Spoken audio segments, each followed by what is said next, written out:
দেখছেন তো গাজরের হালুয়াগুলো কত সুন্দর হয়েছে, কোনো রকম গ্রেট করায় ঝামেলা ছাড়াই খুব সহজে বাড়িতে বানিয়ে নিই। এই হালুয়াটা দেখতে যত সুন্দর, খেতে অসম্ভব মজা আর বানানো একেবারে সহজ। তো এভাবে যাকে হালুয়া বানিয়ে খাওয়াবেন সে আপনার প্রশংসা করবে। তো আজকে আমি গাজরের হালুয়া বানাবার জন্য এখানে আমি 500 গ্রাম গাজর নিয়েছি। তো উপরের পাতলা স্কিনটা আমি ছিলে বাদ দিয়ে দিয়েছি। তো আমি আর ছোটো ছোটো টুকরো করে কেটে নিয়েছি। তো গাজরগুলোকে আমি মিক্সি জারে নিয়ে নেব। তো এই যে আমি নিয়ে নিয়েছি। তো এখানে আমি 1 কাপ লিকুইড দুধ দিয়ে খুব ভালোভাবে পিষে নেব। তো এই যে আমি ঢাকনা লাগিয়ে গাজরগুলোকে খুব ভালোভাবে স্মুথভাবে পিষে নিয়েছি। আর এইভাবে স্মুথভাবে পিষে নেবেন, তাহলে হালুয়াটা খুব সুন্দর হবে, পারফেক্ট হবে। তো এখানে আমি আরও 1 কাপ লিকুইড দুধ নিয়েছি। তো দিয়ে নেব, তো খুব ভালোভাবে মিশিয়ে নেব। তো দুধগুলো দিয়ে আমি খুব ভালোভাবে মিশিয়ে নিয়েছি।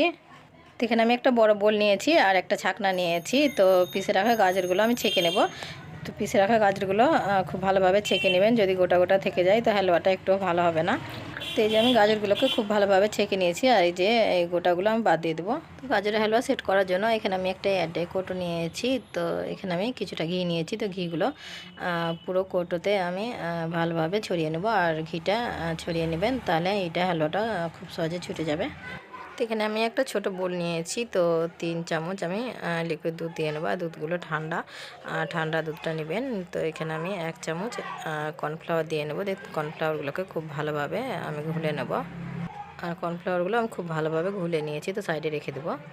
তো হালুয়া বানাবার জন্য এখানে আমি একটা কড়াই নিয়েছি। তো কড়াইটা আমার গরম হয়ে গেছে। তো এখানে আমি বড় চামচে 2 চামচ দেশি ঘি দিয়ে নেব। তো এখানে আমি 2 চামচ ঘি দিয়ে নিয়েছি। তো ঘিগুলোকে খুব ভালোভাবে মেল্ট করে নেব। তো এই যে ঘিগুলো খুব ভালোভাবে মেল্ট হয়ে গেছে। তো পিষে রাখা গাজরগুলো সব আমি কড়াইয়ে নিয়ে নেব। তো এখানে আমি 50 গ্রাম গুঁড়ো দুধ নিয়েছি। তো 50 গ্রাম গুঁড়ো দুধটা দিয়ে নেবেন, তাহলে হালুয়ার টেস্টটা দ্বিগুণ বেড়ে যাবে। আর গাজরগুলো এখনও ঠান্ডা আছে, এখন গরম হয়নি। তো ঠান্ডা অবস্থায় দিয়ে নেবেন। তো খুব ভালোভাবে মিশিয়ে নেবেন। আর গরম থাকলে কিন্তু দলা পেকে যাবে। আর এখানে আমি 4টা এলাচি নিয়েছি। তো দিয়ে নেব ফ্লেভারের জন্য।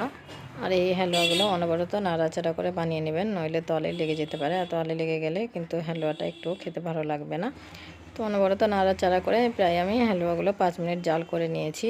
তো আমি আগে থেকে 1 চামচ কর্নফ্লাওয়ারটা ঘুলে রেখেছিলাম। তা আবারও আমি একবার এইভাবে নেড়ে নেব, নইলে তলে বসে যাবে। তো এই যে খুব ভালো করে আমি নেড়ে নিয়েছি। তো কর্নফ্লাওয়ারগুলো আমি অল্প অল্প করে দিয়ে নেব।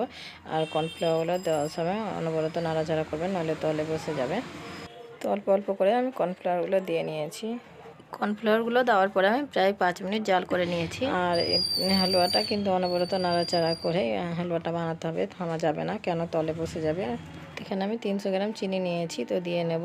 আর 300 গ্রাম চিনিতে পারফেক্ট মিষ্টি হয়ে যাবে। তো মিষ্টিটা আপনারা নিজেদের টেস্ট অনুযায়ী কমিয়ে বা বাড়িয়ে দিয়ে নিতে পারেন।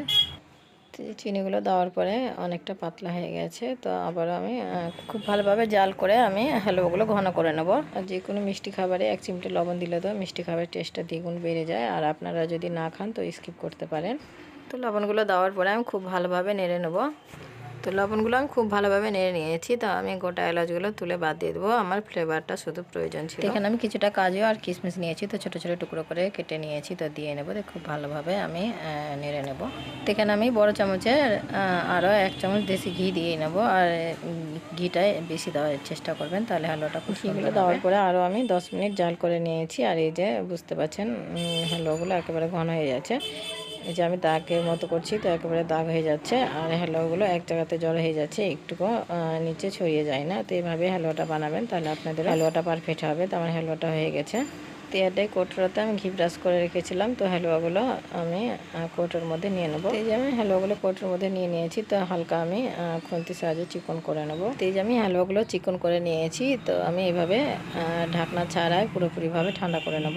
তো এই যে আমি হালুয়াগুলো ঢাকনা ছাড়াই পুরোপুরিভাবে ঠান্ডা করে নিয়েছি। আর পুরোপুরিভাবে সেট হয়ে গেছে। হাত দিচ্ছি তো হাতে কিছু লাগছে না, একটা ছুরি নিয়েছি। তো সাইডগুলো আমি ছাড়িয়ে নেব।